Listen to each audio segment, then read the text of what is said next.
आसिम मुनीर ने इमरान खान को छोड़ दिया और खुद बेसिकली पाकिस्तान की टूटे-फूटा जो उसका एक ताज है, उसको अपने सिर पे पहन पहन पहन रखा है और कहीं न कहीं हमको ये दिखता है कि भाई कुछ एक बड़ी-सी डील हुई है पीछे। अब वो डील क्या है? चलिए थोड़ी-सी स्पेकुलेशन करते हैं, थोड़ी बात करते हैं टू अंडरस्टैंड क्या हो रहा है क्योंकि इसके अंदर एक इंडिया का एंगल भी है।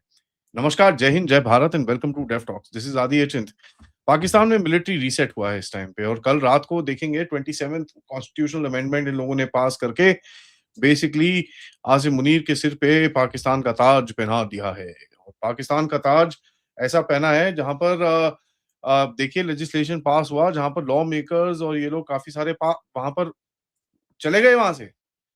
यहाँ पर पीपीपी का बिलावल भुट्टो जरदारी बिल्लो रानी जिसको बोलते हैं वो ये गवर्नमेंट को शरीफ की गवर्नमेंट को बोल रहा है कि भैया आपने हमारे साथ कंसल्ट ही नहीं करा। सेंटर पीस क्या है? आसिम मुनीर बन जाता है सीडीएफ। वो तो पहले भी था बट सीडीएफ बन के मतलब अब तो एकदम वो बल्ले बल्ले शामा शामा हो रखा है। ठीक है, there is nothing to stop Asim Munir going forward now. तो काफी कुछ यहाँ पर चल रहा है पाकिस्तान के अंदर और इसके साथ साथ अगर इमरान खान को छोड़ा है that tells you there is a hidden game also. Now इस स्ट्रक्चर के हिसाब से देखें बेसिकली मुनीर ने अपने आप को जो ट्राई सर्विसेज का स्ट्रक्चर है उसके ऊपर बिठा दिया है। पहले अभी फील्ड मार्शल, खेत marshal Maryam bunker occupier Asim Munir रहेगा। उसके साथ उसके नीचे डिफेंस फोर्सेस हेडक्वार्टर रहेगा डीएफएचक्यू। उसके नीचे पाकिस्तानी आर्मी होगी, नेवी होगी और एयरफोर्स होगी। ठीक है जी। और तो बेसिकली अपने बीच में और फोर्सेस के बीच में उसने कमांड स्ट्रक्चर बना दिया है। अब यहाँ पर देखिए पर्सनल पावर्स उसको अपने पास मिली हैं जहां पर वो कमांड करता है आर्मी को, एयरफोर्स को, नेवी को। और यहाँ पर किसी को रिटायर कर सकता है, किसी को डिस्चार्ज कर सकता है, किसी को रिलीज कर सकता है, यहाँ तक कि किसी को एज एक्सटेंशन भी दे सकता है। देखिए यहाँ पर एक बहुत बड़ी चीज है। होता क्या था कि पाकिस्तान आर्मी में जब भी एज एक्सटेंशन या कुछ देनी होती थी तो ये भाग के जाते थे पॉलिटिशियंस के पास, उसकी पूंछ मरोड़ के उसके बाद वहां पर साइन वाइन कराते थे। तो what ever said and done previously what was happening was पूंछ किसी की मरोड़नी पड़ती थी इनको। नाउ आसिम मुनीर से मैं किसी की पूंछ पूछ नहीं मरोड़ रहा, मेरे को पावर दो, मैं डिसाइड करूंगा क्या करना है। इसमें काफी पॉलिटिकल इंटरफेरेंस थी। ठीक है जी, काफी ज्यादा। और काफी रेजिस्टेंस भी थी बट उसके ऊपर आते हैं। अब ये पाकिस्तान को अपना एक सीडीएफ वीडीएफ मिला है वो तो ठीक है, लेकिन यहाँ पर बेसिकली मुनीर ने अपने सिर पे अपना ताज पहना दिया है। जो पहले इनका चीफ जो एक joint chairman joint chief chief of staff committee होता था उसको हटा दिया इसने। इसने जो इनका एनडीएफ होता था, नेशनल डिफेंस का एक इनका स्ट्रक्चर होता था, उसको हटा दिया। एंड यहाँ पर अगर आप देखेंगे कि इस जगह के अंदर 27th अमेंडमेंट के हिसाब से इसने जो चीफ ऑफ स्टाफ कमेटी था वो पूरा हटाया। उसके ऊपर आसिम मुनीर को बिठाया और एक जनरल सईद अहमद राजा को बिठाया है जो कमांडर रहेगा स्ट्रेटेजिक कमांड का। ठीक है, national strategic command. Strategic command कौन सी है? जो न्यूक्लियर फोर्सेज हैं और ये सब है, उसका कमांडर रहेगा।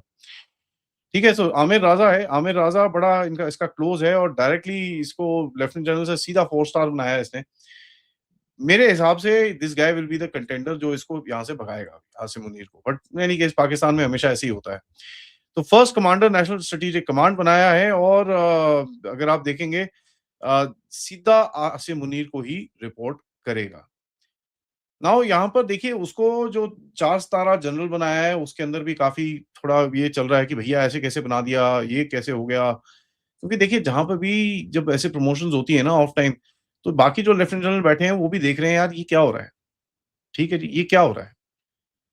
तो एक चीज समझ में आना चाहिए कि साहब पाकिस्तान में सब इसको पावर डुओ बोल रहे हैं कि भैया दोनों बड़े जबरदस्त हैं, दोनों साथ साथ हैं और ये सब चीजें हैं। और इसके अंदर इस अमेंडमेंट के अंदर इन लोगों ने करा क्या है कि दिस अथॉरिटी जो बनाई है इसको चैलेंज ही नहीं कर सकते। ठीक है, आप कोर्ट में जाके it can not be challenged at all, it can not be done. तो आप अगर देखें इसके अंदर it is just it is just crazy. Now यहां पर आता है जो मैं आपको बता रहा था, पॉलिटिकल रेजिस्टेंस है। ठीक है जी। 20 अगस्त को इमरान खान का जो एक स्पोक्स पर्सन है उसने आके बोला कि साहब अगर खान खान को स्पोक्स पर्सन है जुल्फिकार बुखारी, उसने बोला अगर खान रिलीज होता है तो हम मिलिट्री के साथ झगड़ा वगड़ा नहीं करेंगे, हम ये सब नहीं करेंगे। उसके बाद उसने बोला कि साहब, और ये by the way Imran Khan की तरफ से खुद से नहीं आया, तो इमरान खान का कोई ट्रस्ट उस्ट करता नहीं है। उसके बाद आता है एक सुप्रीम कोर्ट का 18 तारीख को एक जजमेंट। ठीक है, उससे पहले जहां पर सुप्रीम कोर्ट ने बोला कि साहब इमरान खान को ट्रांसफर कर सकते हो आप हॉस्पिटल में, एंड काफी कंसर्न है उसके हेल्थ के ऊपर और उसकी मेडिकल एग्जामिनेशन ये चीजें होनी है। बट सुप्रीम कोर्ट को बड़ा क्लियरली एक चीज बोली कि साहब अगर आपने कोई इधर उधर करा जो आपको मतलब उन्होंने वो टर्म एग्रीमेंट है, वो आपने इधर उधर कुछ करा तो आपको वापस जेल में भेज देंगे। ठीक है जी। तो अगर आप देखेंगे कि उसको हॉस्पिटल लेके जाना है, ये करना है, वो करना है, वो सब चलता रहेगा। अब यहाँ पर चक्कर क्या है? ये मैसेजिंग क्या चल रही है? मैसेजिंग बड़ी सिंपल है साहब कि अगर आप देखें, चक्कर ये है कि आसिम मुनीर को ये चीज़ चाहिए थी। इसने पॉलिटिशियंस को बोला यार जो भी करो साइन कर दो, ठीक है? शहबाज शरीफ के हाथ काँप रहे हैं। वहाँ पर वो क्या नाम है ज़रदारी और भुट्टो वो करने को राज़ी नहीं हो रहे, तो अभी तक उतना प्रेशर इनके ऊपर डाला नहीं है। तो इन्होंने करा क्या, instead of directly putting that pressure on them, इन्होंने इमरान खान को हिलाया है थोड़ा-सा। ठीक है जी? इमरान खान को हिलाया है। तो इमरान खान को अगर आपको हिलाया है, what have they done is basically Shehbaz Sharif और ये जो आपके भुट्टो ज़रदारी हैं, इनको एक बताया कि भाई साहब हमारे पास ऑप्शंस हैं। अगर आप सोचते हैं कि हम इमरान खान के साथ काम नहीं कर सकते, हम काम करेंगे। उसके बाद ये ज़ुल्फ़िकार बुखारी से एक स्टेटमेंट आ गया, तो यहाँ पर ऑब्वियसली एक वो चुल मची होगी कि यार ये क्या हुआ साला, ये तो पूरा ही हमारे हाथ से गेम चले जाएगा। तो मेरे हिसाब से इमरान खान के साथ कोई इतनी डील-डूल तो नहीं हुई होगी, बट इमरान खान को ये एक डैंगल कर रहे हैं इनके सामने कि देखिए हमारे पास ऑप्शंस हैं। नाउ इसकी एक हिस्ट्री भी है। हिस्ट्री ये है कि इमरान खान जब ये ऑपरेशन सिंदूर हो रहा था, ये पाकिस्तानी आर्मी वालों को पता था कि साहब ये साला इमरान खान के अगर सोशल मीडिया के टट्टू बोलना शुरू हो गए हमारे अगेंस्ट में, हमारी तो वाट लग जाएगी क्योंकि इंडिया को सब कुछ पता चल जाएगा वहाँ पर। तो उन्होंने करा क्या, इन्होंने जाके इमरान खान को बोला कि साहब ऐसा है, थोड़ा आपने सोशल मीडिया को ज़रा ठंडा कर लो, हम आपको थोड़ी रिलीफ-विलीफ दे देंगे। वो मान गया, ठीक है जी, तो उसने इनको बोला यार थोड़ा ठंडा हो जाओ, ज़्यादा कुछ बोलना मत आर्मी के अगेंस्ट में, अभी वो वॉर-शॉर चल रही है तो मैं अपनी पैट्रियोटिज़्म भी दिखा दूँगा, उसके बाद मेरे को कुछ मिल जाएगा। अब वो टाइम है और आज का टाइम है, 1 साल हो गया उसको, ठीक है? इसको मिला अगर कुछ मिला है तो अभी मिला है और क्योंकि पाकिस्तानी आर्मी तो देखिए क्या है। अब जो पहले एक था कि भई इमरान खान को डिस्ट्रॉय करना है, अब लगता है कि ये डिस्ट्रॉय नहीं करेंगे, ये इसको यूज़ करेंगे to kind of play with the other people, ठीक है जी? The deal may not be Imran Khan surrenders, ठीक है जी? यहाँ पर तो मैं आपको बता दूँ, लेकिन वोटिंग करने के लिए जो अभी तक मेरे पास डिटेल आई नहीं है, मेरे को ये पता करना है कि भई पीटीआई के कितने लोगों ने इसके प्रो वोट करा। कुछ पॉलिटिशियन ने वॉकआउट करा जैसे मैंने आपको बताया, बिलावल भुट्टो ज़रदारी रो रहा है वहाँ पर इस टाइम पे। बट कितने पीटीआई के वर्कर्स ने इसके लिए इस रेज़ोल्यूशन के लिए सपोर्ट करा है और इसके लिए वोट करा है। If we get to know that you will understand exactly what is happening, क्योंकि देखिए चक्कर क्या है, अगर इन लोगों ने बैलेंस करने की कोशिश करी है कि शहबाज शरीफ को बोला है कि देख बेटा यार सुन ले, तू क्यों क्यों हमारी बात नहीं मान रहा? तू करा, ये सब कर दे, वो उसके हाथ अगर काँप रहे हैं, तो इन्होंने इमरान खान को एक्टिवेट करके उसको एक थ्रेट दिया है। And that's the same thing that they have done with what we call Bhutto Zardari also. तो कहीं न कहीं प्रेशर टैक्टिक तो चल रही है, that's something that we can see, but ये प्रेशर टैक्टिक कितना एक्सटेंड तक है और क्या डील हुई है इमरान खान के साथ, ये ऑफ कोर्स अभी तक किसी को पता नहीं है।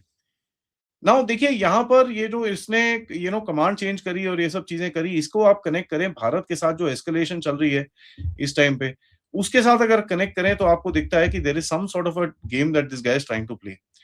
बेसिकली चीज़ क्या है कि ही विल फिगर आउट कि किस तरह से भारत का वो देखो जी भारत का थ्रेट थ्रेट आ रहा है।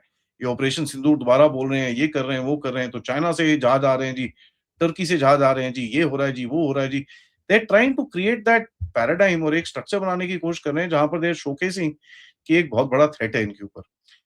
नाउ यहाँ पर देखिए अगर अपने आप को इसने कंसोलिडेट कर दिया है, ठीक है? जो उसका स्ट्रक्चर है पूरा मिलिट्री का स्ट्रक्चर चेंज कर दिया है, सब कुछ उसने अपने आप कर दिया, अपना बंदा बिठा लिया है वहाँ पर, क्या नाम है 4 स्टार जनरल बिठा दिया, आमिर राजा को बिठा दिया उधर पे, प्लस इमरान खान को हिला दिया है उसने। So when you look at the situation it does really feel like कि भई this guy is playing on all fronts in the sense to kind of create कि भई एक एक तरह से पॉलिटिशियंस के ऊपर भी प्रेशर रहे, देश का अपना ये हाथ में भी आ जाए और इसको थोड़ा डाइवर्ट करो ताकि थोड़ा-सा इंडिया के साथ एस्केलेशन कर लो, थोड़ा डाइवर्ट कर लो।